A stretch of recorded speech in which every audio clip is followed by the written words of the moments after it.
दिनांक 16 सप्टेंबर रोजी शिवसेना नेते आमदार विभाग प्रमुख श्री अनिल परब साहेब यांनी परिमंडल 8चे पोलीस DCP मनीष कलवाने साहेबांकडे लोकांसाठी एक मागणी केली आहे। मागणी अशी आहे की डीजेवर निर्बंध आहे। आता नवरात्राचा उत्सव चालू होणार आहे 22 तारखेला। पोलिसांच्या सर्व मंडळांनी आणि मालक जो डीजे मालकांनी स्ट्रिक्टली वॉर्निंग दिलेली आहे की तुम्ही डीजे वाजवू नका।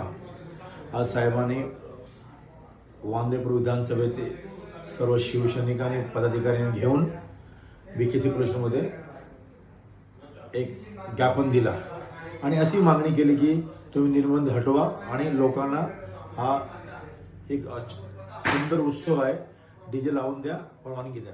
धन्यवाद। जय हिंद जय महाराष्ट्र।